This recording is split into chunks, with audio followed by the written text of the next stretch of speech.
Let's go! You guys, you are the most diehard LSU football fans in that you really do care about every single person on the roster. And today, in this spring practice preview, I'm going to focus on the guys that really need to have a big spring because obviously all of our focus is on the quarterback position, right? Max Johnson, TJ Finley, Myles, Brennan, and of course the newcomer Garrett Nussmeier. And rightfully so. That is the most important decision that Jake Peetz and Ed Orgeron are going to make. However, when it's not the quarterbacks, it's the newcomers we're excited about. And LSU has 9 early enrollees. But on this channel, we don't focus on just the basic. We dive deep. So subscribe to the channel, like this video, because look, this could be do or die time for every single player that's going to be highlighted on this video. Starting off here with Cavantri Bradford. Now, at every position, I'm going to give you a tweener, okay? And there could not be a bigger tweener on the roster than Cavantri Bradford. And what a tweener is in this context is a guy that's kind of caught in the middle. And this happens a lot in college football because there are an exceptional amount of players on the roster. And every single season at LSU, there is a highly ranked player that's coming into the fold looking to take your playing time. And in this case, Cavantri Bradford is in a very dangerous territory here because, number one, he is behind 2 guys that played a lot more and are very experienced, and Ty Davis-Price and John Emery. Then there are 2 newcomers coming in Armani Goodwin and Corey Keiner. Now, there's some good news for Cavantri Bradford. Both of those guys are not early enrollees, so it is highly unlikely that they're going to get playing time immediately over you if you have a good spring, if you are undeniably good.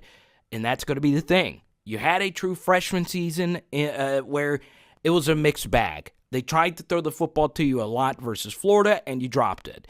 Now, you did catch the touchdown, which was critical in that situation, but overall, you were not a reliable receiving threat, which was something that LSU was looking for.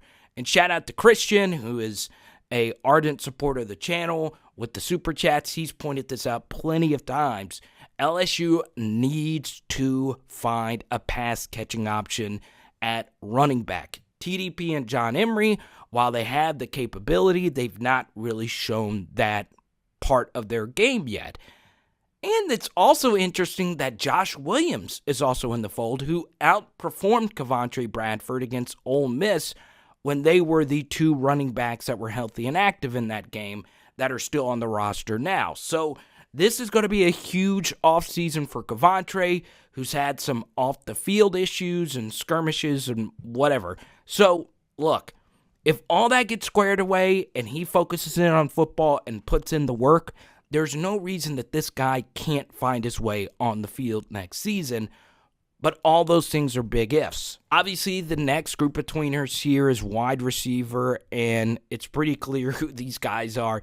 Jontre Kirklin, Trey Palmer, and I'm going to throw in Alex Adams there, but not quite. He's not really even gotten his opportunity to play, but these 2 guys have, and look, it's put up or shut up time for them. And to me, the way I view the wide receiver position right now is that Jure and Kayshawn are on a different level. And it may not seem like that. It may seem like Kayshawn's up here, and then there's just a group of guys down here. But just to excite you guys, just a little preview, we are going to do a wide receivers week. Just like we had a Myles Brennan week, we're going to do a week where we just focus on the LSU wide receivers because I get so many questions about this position.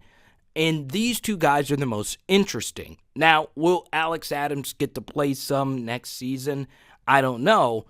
The difference here is Jontre and Trey have gotten the opportunity to play a lot, and in return, they have given you a bad case of the drops. If you don't play a whole lot and you drop passes, you're really hurting the team. And look, those guys had some drops in critical moments.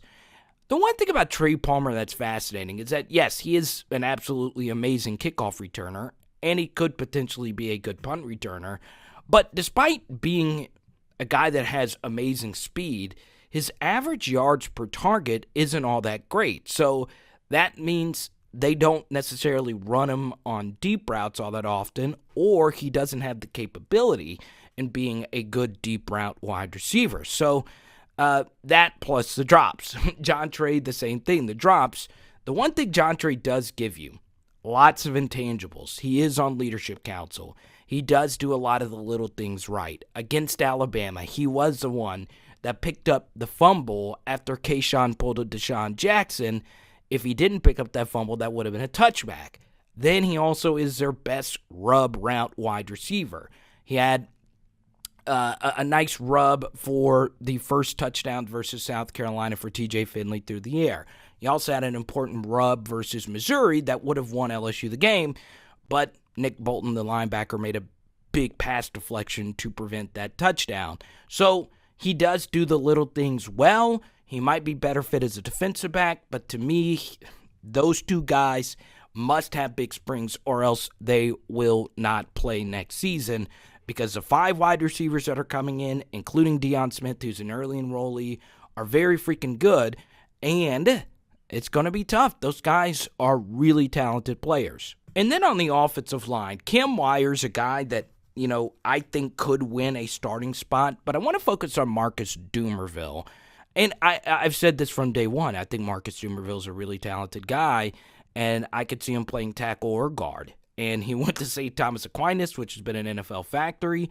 By all accounts, he puts in the work off the field.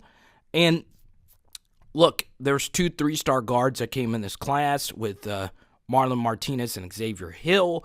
You also have Garrett Dellinger coming in. So, look, it's going to be a tough time for all these offensive linemen. Of course, you have Cardale Thomas, Charles Turner, Anthony Bradford, Thomas Perry that have been in the program for a while. But Zumerville doesn't really fit the tweener category because he hasn't really gotten the opportunity to play. But, this is a big offseason for him. I would like to see him play. I think he deserves a starting spot based on talent. We'll see. You guys have watched my past film studies. You guys know how I feel about some of the offensive linemen that do start. It's going to be interesting to see what Jake Peetz wants to do up front along with James Craig. Do they reshuffle, or do they just put out the same 5 guys with, obviously another year of experience? So obviously defensive line, there's a lot of tweeners that you can look at there. Eric Taylor, Jacoby, and Guillory, this is year 2 for their development. Guillory had a lot of injuries, so, it's kind of tough to say what his future is with the team. I think he's really good. I do. Eric Taylor, it's going to be really hard because obviously Mason Smith is coming in this next class. And then you still have Jaquelin Roy, along with the 2 elder statesmen in this group, Glenn Logan and Neil Farrell. So I don't think defensive line really has all that many tweeners. I think all those defensive tackles will get the opportunity to play. Defensive end is also a little interesting because you have Phillip Webb. Is he an outside linebacker? Is he a defensive end? I don't know, but we'll see what happens there.